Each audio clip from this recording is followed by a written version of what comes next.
I've seen this online trend go, speak up. You say, speak up for mental health. Honestly, people with mental health issues have always been speaking. It's we as a society who are not listening. It's time to say, I want to listen. I'm ready to listen.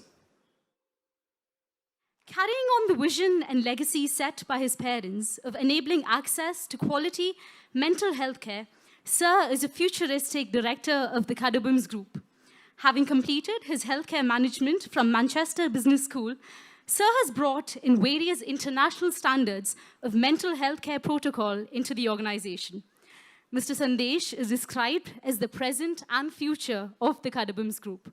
So once again, I invite you for the inaugural address.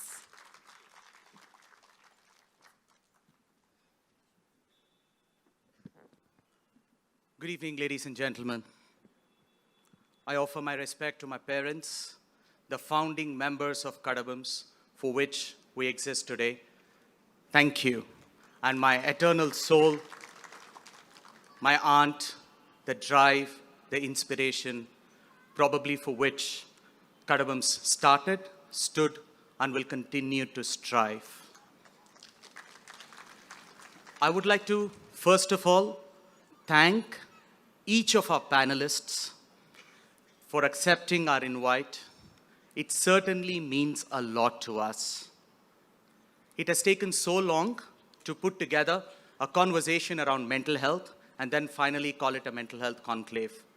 Each of you all being influencers, stalwarts in your own space, it certainly means a lot to us, and today I believe is a milestone that would take us through for many more conversations, discussions, dialogue, debate, and maybe overall effective delivery of the mental health care itself. I should also thank and acknowledge each of the mental health professional who's present here amongst this audience today. Thank you for believing in the story of the mental health conclave as it started. Areas where we said we'll go out and have various conversations around mental health. So this mental health conclave to stand today led to a video series, conversations and dialogues in social meetup forums.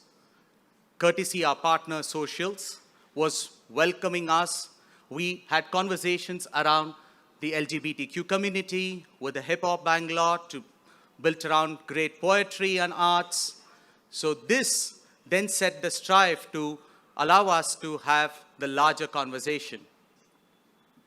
Kadabums has always been forthcoming, primarily because we've responded to families and recovering individuals' needs. So I'll date back a particular instance.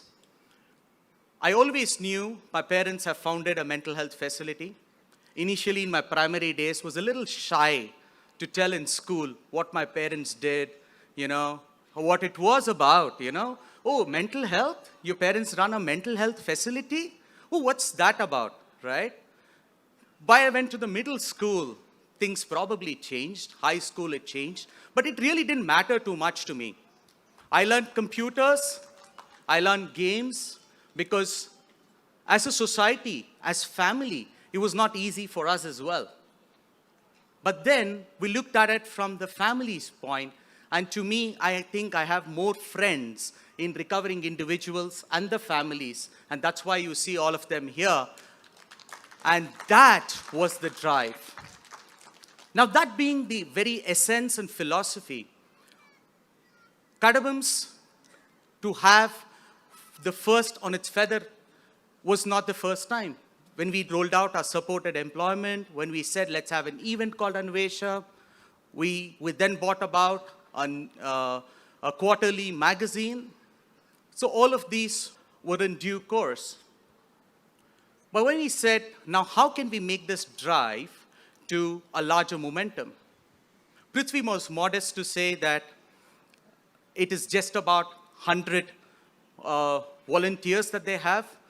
I don't know. I mean, the energy that these guys have in their teenage years, believe me, these guys are an army of 1,000. They make me feel really small in front of them. And we as Kadabums, I think we have volunteers amongst us, but there's very little that we had to do to put things together and give them a certain sense of direction. And there was a larger drive. And this really happened because I believe the generation next, which is these young students, these teenagers will certainly set that drive, and I start to feel a little old amongst them, but then I always feel the future is in the best place. Now, why Mental Health Conclave? And a couple of questions that I was asked is, why so many diverse people from various walks of life? For us, we believe the mental health stakeholders come from every single domain. Everybody influences the mental health of the individual. To me, it could be a policeman, a lawmaker, a policymaker, the doctors, the professionals, the individuals, one amongst everybody in the society. That's the reflection, and we said, let's put this conversation through. And I've seen this online trend go, speak up. To say, speak up for mental health, speak up for stories around mental health issues. Honestly, people with mental health issues have always been speaking. It's we as a society who are not listening. It's time to say, I want to listen. I'm ready to listen. And ladies and gentlemen, let me assure you, this evening is going to be conversations, is going to be dialogue, and we'll try to make it as interactive as we can, but certainly will be a fruitful evening to each one of you all. But we always like to learn. Feedbacks are open, post-event, during the course of event. Use your social handles, tweet us, tweet questions, and I'm sure the panelists will take it. Thank you very much for your kind attention. Have a wonderful evening ahead. Thank you.